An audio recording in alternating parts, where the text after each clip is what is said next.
You've been watching President Trump's very first cabinet meeting since the war in Iran began.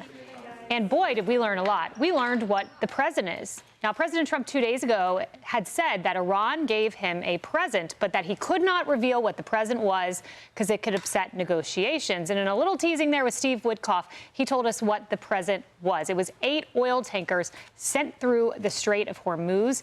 He said that Iran said they will sail up tomorrow, and that was 3 days ago.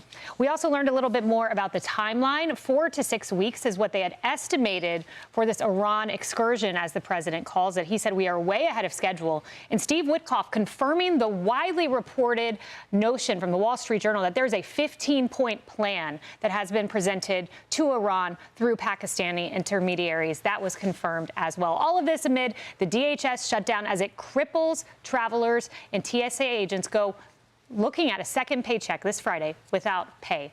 Lots of news out of that cabinet meeting. We will get to all of it. Hello, this is Outnumbered. I'm Kayleigh McEnany. Here's my co-host, Emily Campagno.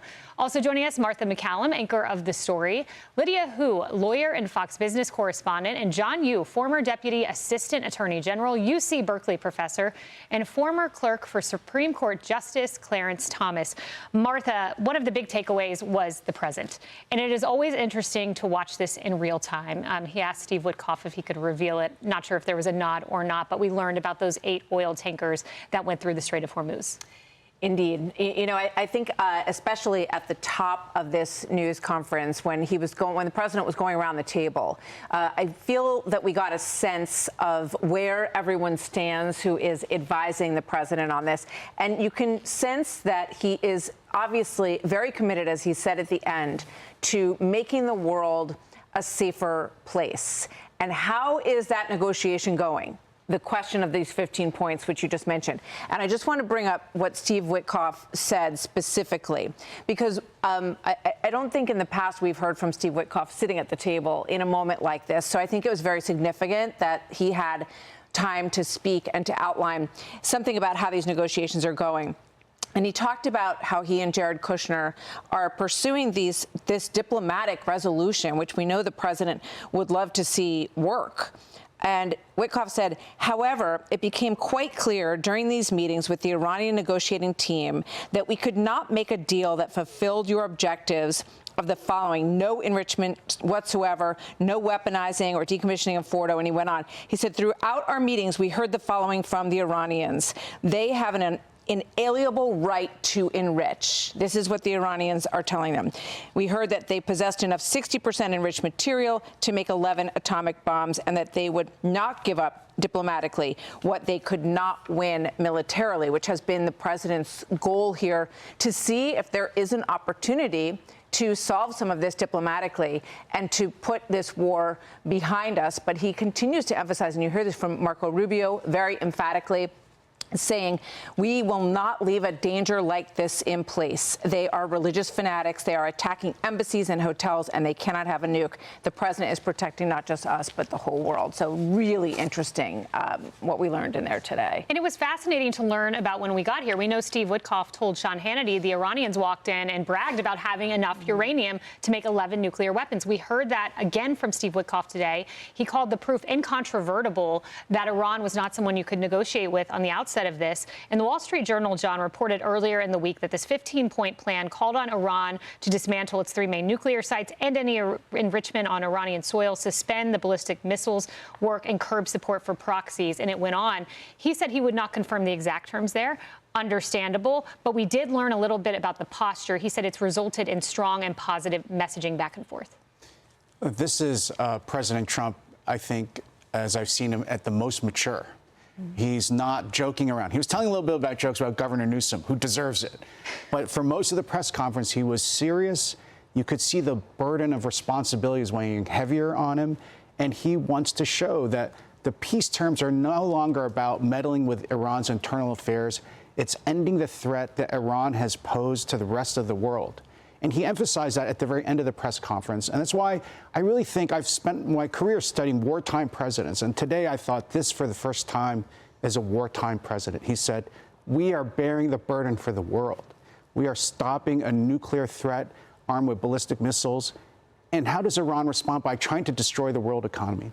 So he made clear this is not for the United States that we're doing this. This is for the rest of the world, and that's unfortunately America's role. And to that end, it was very serious, and he had strong messaging, Emily, for our allies. He said 25 years ago, I said NATO was a paper tiger. That has essentially been proven. He said they did not come to our rescue. They now want to help now that the other side has been annihilated. A real recalibration of really our relations across the ocean. Indeed, especially because we've seen in our Middle East allyship throughout this entire conflict, really stepping up to the plate and explicit messaging, both from actual messaging and from actions, that they are on our side, that they've aligned themselves with the American objectives and certainly have condemned Iranian actions or Islamic Republic actions. I think that my whole takeaway from that cabinet meeting was that there's operational urgency at home and there's controlled pressure abroad. And if I may, just to sum up my takeaways of a few of them, because Secretary Mullen, for example, he talked about we are at a critical threshold with staffing for DHS.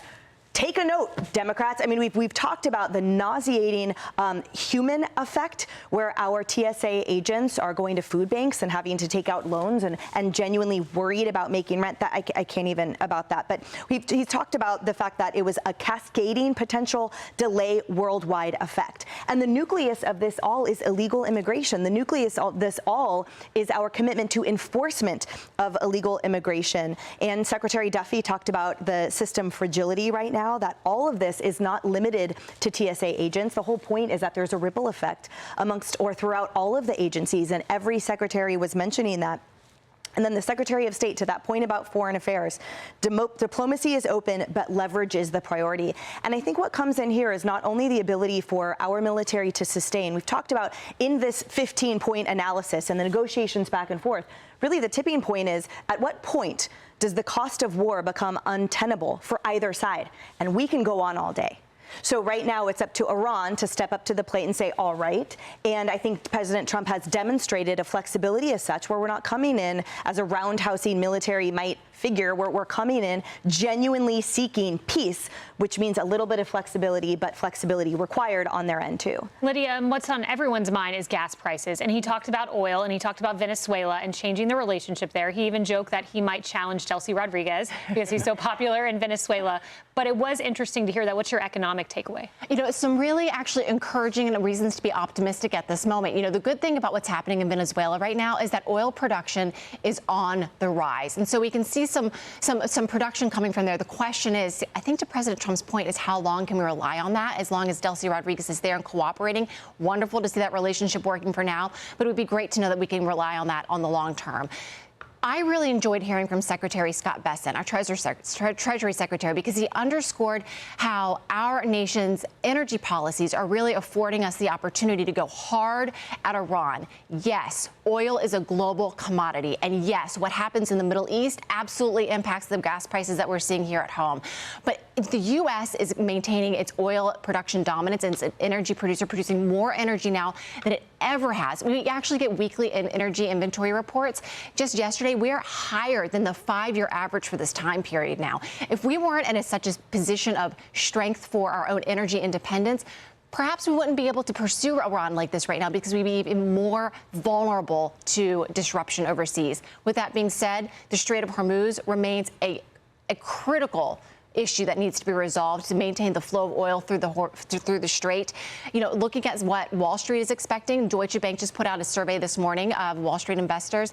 They're expecting to see the strait open maybe later this summer, perhaps June. So I think we should buckle up. We could see volatility for a while, but it is a lot of reason to be encouraged and optimistic at the moment. Hey everyone, I'm Emily Campagno. Catch me and my co-hosts Harris Faulkner and Kaylee McEnany on Outnumbered every weekday at 12 p.m. Eastern, or set your DVR. Also, don't forget to subscribe to the Fox News YouTube page for daily highlights.